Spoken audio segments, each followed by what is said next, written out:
স্বৈরাচার আওয়ামী লীগ সরকারের ১৭ বছরের শাসনামলে একের পর এক বিতর্কের জন্ম দিতে থাকে ছাত্রলীগ। স্বাধীনতা যুদ্ধে নেতৃত্ব দেয়া সংগঠনটি তাদের ঐতিহ্য হারিয়ে পরিণত হয় সন্ত্রাসীদের আখড়ায়।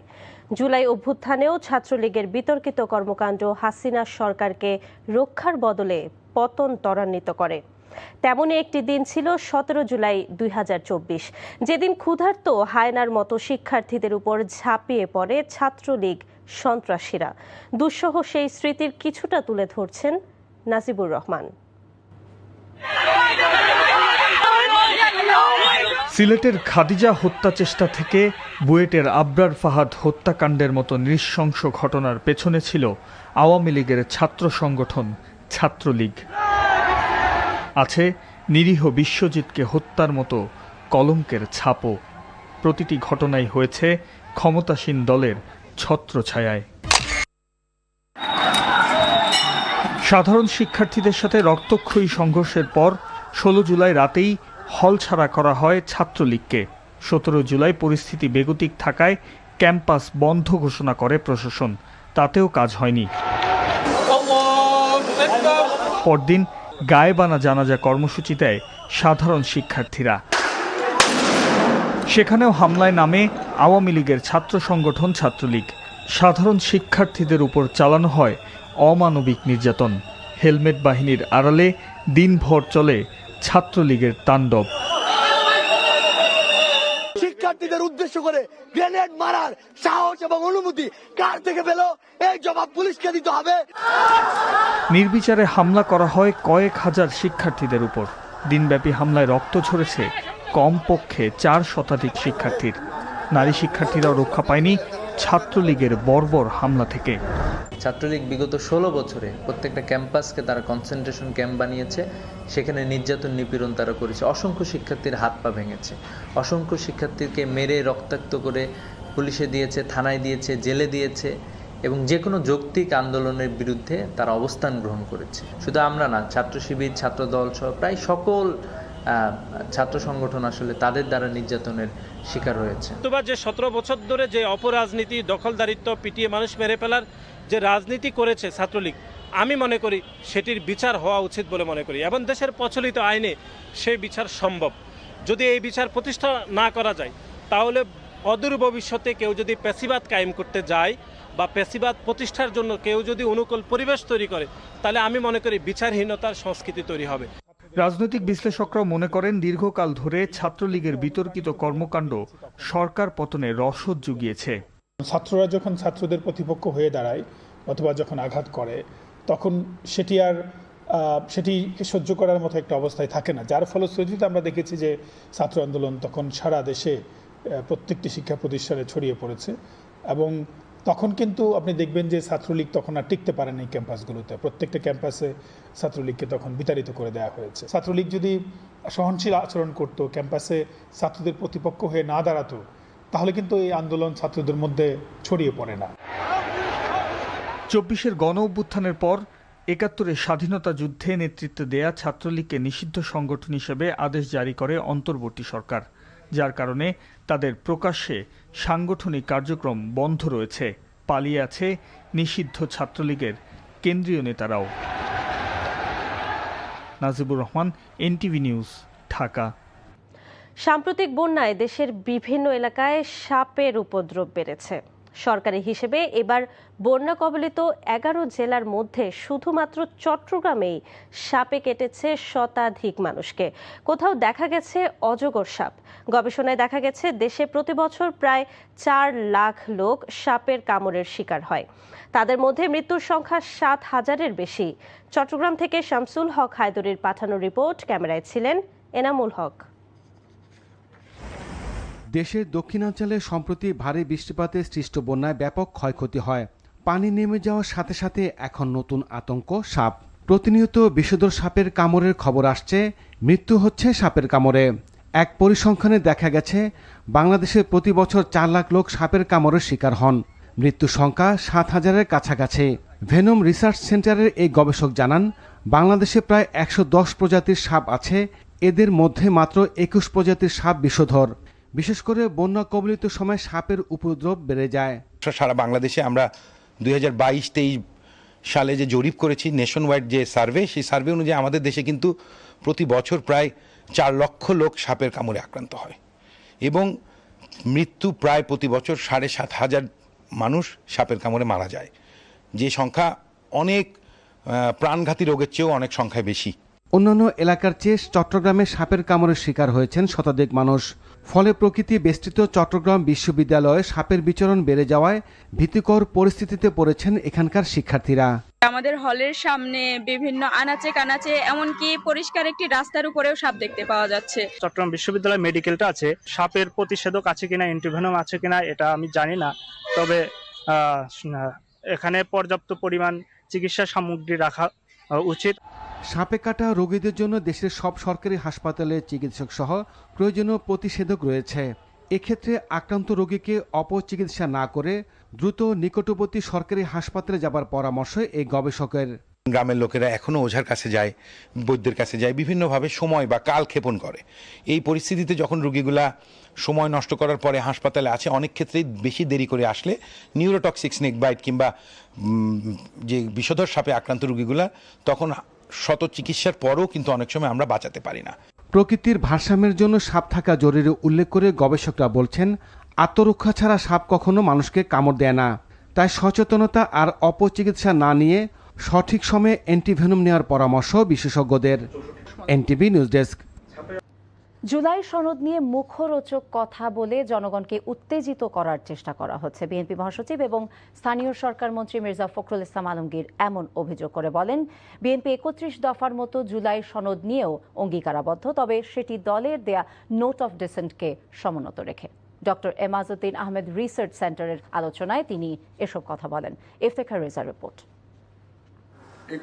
প্রখ্যাত রাষ্ট্রবিজ্ঞানী ও ঢাকা বিশ্ববিদ্যালয়ের সাবেক উপাচার্য প্রফেসর ইমাজউদ্দিন আহমেদের ৬ষ্ঠ মৃত্যুবার্ষিকী উপলক্ষে জাতীয় প্রেস ক্লাবে আয়োজিত স্মরণ সভায় বক্তব্য দেন বিশিষ্ট ব্যক্তিরা। প্রধান অতিথি ছিলেন স্থানীয় সরকার মন্ত্রী মির্জা ফখরুল ইসলাম আলমগীর। বিরোধী দলীয় নেতার বক্তব্যের প্রতিবাদ জানিয়ে তিনি বলেন, জুলাই সনদ বাস্তবায়নের বিষয়ে রাজপথে ফয়সালা হবে এমন কথা বলে জনগণকে বিভ্রান্ত করা হচ্ছে। মানুষকে বিভ্রান্ত করার জন্য এই প্রশ্নগুলো তোলা হচ্ছে। জুলাই সনদ তো আমরা স্বাক্ষর করেছি একসাথে, যে সমস্ত দলগুলো আমরা আন্দোলন করেছি একসাথেই স্বাক্ষর করেছি, এবং জুলাই সনদে প্রতিটি অক্ষর আমরা বারবার করে বলছি যে আমরাই বাস্তবায়িত করব। আমরা 31 দফাতে যেমন কমিটেড, ঠিক তেমনিভাবে আমরা কমিটেড হচ্ছি জুলাই সনদে, কিন্তু সেটা আমরা যেভাবে চেয়েছি সেইভাবে আমরা বলছি। এখানে সম্পূর্ণভাবে ভুল ব্যাখ্যা দেওয়া হচ্ছে যে আমরা জুলাই সনদ বাস্তবায়ন করতেছি না।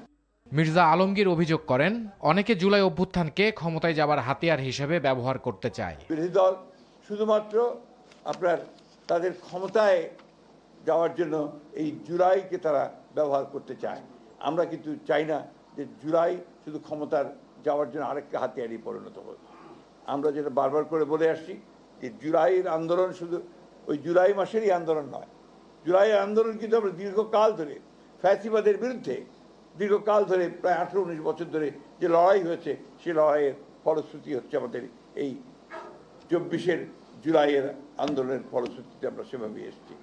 স্মরণসভায় প্রয়াত প্রফেসর ইমাজউদ্দিন আহমেদের জীবন ও কর্ম নিয়ে স্মৃতিচারণ করেন জ্যেষ্ঠ নাগরিক ও বুদ্ধিজীবীরা। Iftekhar Reza, NTV news, Dhaka. চট্টগ্রাম ও পার্বত্য চট্টগ্রামের সাম্প্রতিক বন্যার পর ঘরবাড়ি সম্পদ হারিয়ে ব্যাপক দুর্ভোগে কয়েক লাখ মানুষ। অর্থ এবং পরিকল্পনা মন্ত্রী আমির খসরু মাহমুদ চৌধুরী বলেছেন, দুর্গতদের পুনর্বাসন প্রক্রিয়া শেষ না হওয়া পর্যন্ত সরকারি সহায়তা চলবে। প্রতিনিধিদের পাঠানো তথ্য এবং ছবিতে আহমেদ শরীফের ডেস্ক রিপোর্ট। শুক্রবার সকালে চট্টগ্রামের পতেঙ্গা, চন্দনাই সহ বিভিন্ন এলাকায় বন্যা পরিস্থিতি সরেজমিন পরিদর্শন ও ত্রাণ বিতরণ শেষে সরকারের সব ধরনের সেবা কার্যক্রম চলমান থাকার আশ্বাস দেন অর্থ ও পরিকল্পনা মন্ত্রী আমির খসরু মাহমুদ চৌধুরী। তিনি বলেন, বন্যা কবলিত ৭৫,০০০ পরিবারকে চাল, ডাল সহ নিত্য প্রয়োজনীয় সামগ্রী দেওয়া হয়েছে। ৪০,০০০ মানুষকে রান্না করে নিয়মিত খাওয়ানো হচ্ছে। কৃষকদের সার, বীজ, সাধারণ মানুষের স্বাস্থ্যসেবা ও পুনর্বাসনের কাজ শুরু হবে।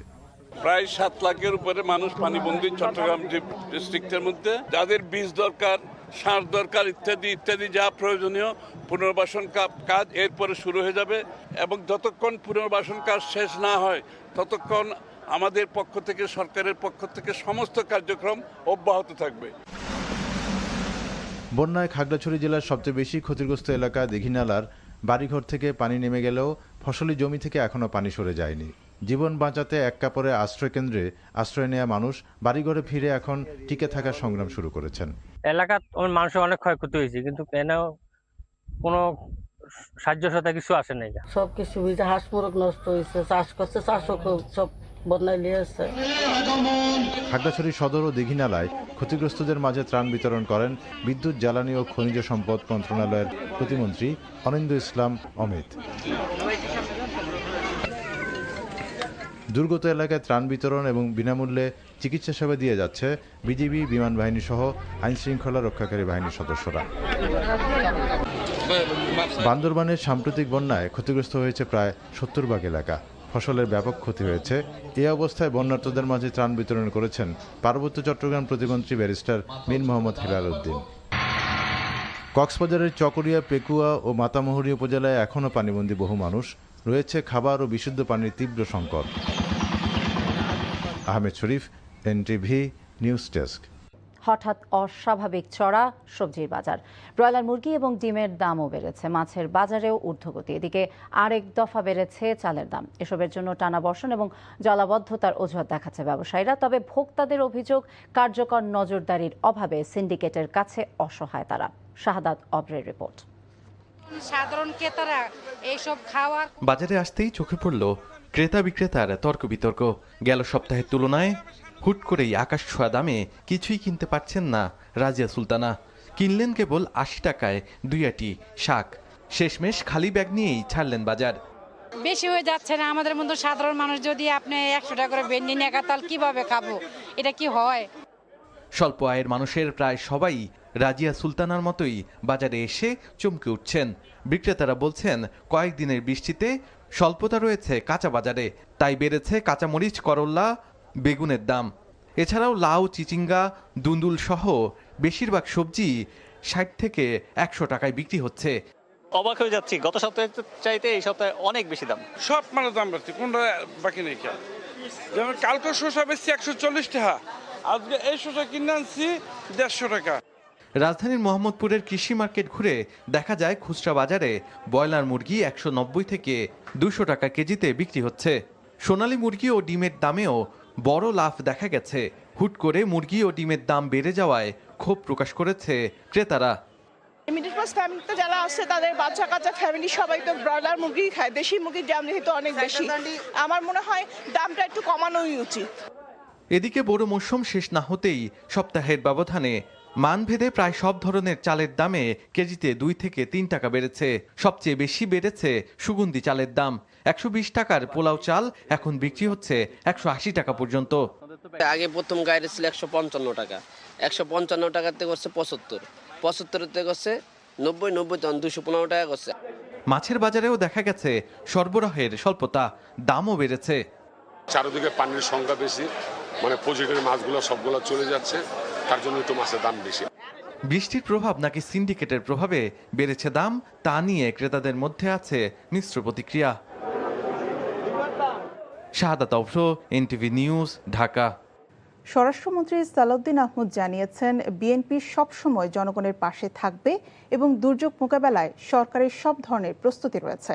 শুক্রবার দুপুরে কক্সবাজারের চকরিয়া উপজেলার ফাঁসিয়াখালী এলাকায় বন্যা দুর্গতদের মাঝে ত্রাণ বিতরণকালে স্বরাষ্ট্রমন্ত্রী আরও বলেন, বন্যায় ক্ষতিগ্রস্ত এলাকায় জরিপ শেষে সড়ক, শিক্ষা প্রতিষ্ঠান, বেড়িবাঁধ সহ বিভিন্ন অবকাঠামোর পুনর্বাসন এবং ক্ষতিগ্রস্ত কৃষকদের সহায়তায় প্রয়োজনীয় ব্যবস্থা নেওয়া হবে।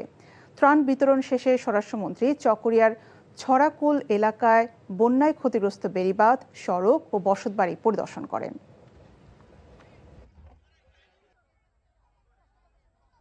জনগণের সরকার, জনগণের পাশে সবসময় আমাদেরকে থাকতে হবে, থাকবো ইনশাআল্লাহ।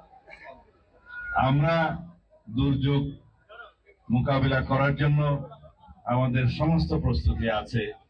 বন্যা দুর্গত এলাকায় বন্যা পীড়িত এলাকায় অসহায় মানুষদের পাশে যাতে আমরা আমাদের সাধ্যমতো সহযোগিতা নিয়ে উপস্থিত থাকতে পারি, সরকারিভাবে এবং বেসরকারিভাবেও দলীয়ভাবে আমরা সকল ব্যবস্থা নিয়েছি। জুলাই গণ অভ্যুত্থানের 2 বছর পূর্তিকে সামনে রেখে ঢাকা বিশ্ববিদ্যালয় এলাকায় কফিন মিছিল ও সংহতি সমাবেশ করেছে জাতীয় ছাত্র শক্তি। জুমার নামাজের পর ঢাকা বিশ্ববিদ্যালয়ের কেন্দ্রীয় মসজিদের সামনে থেকে শুরু হওয়া কফিন মিছিলটি ক্যাম্পাসের বিভিন্ন সড়ক প্রদক্ষিণ করে রাজু ভাস্কর্যের সামনে গিয়ে শেষ হয়। কর্মসূচিতে জাতীয় ছাত্র শক্তি, ছাত্রদল ও শিক্ষার্থীদের পাশাপাশি বিভিন্ন রাজনৈতিক ছাত্র সংগঠনের নেতাকর্মীরাও অংশ নেন।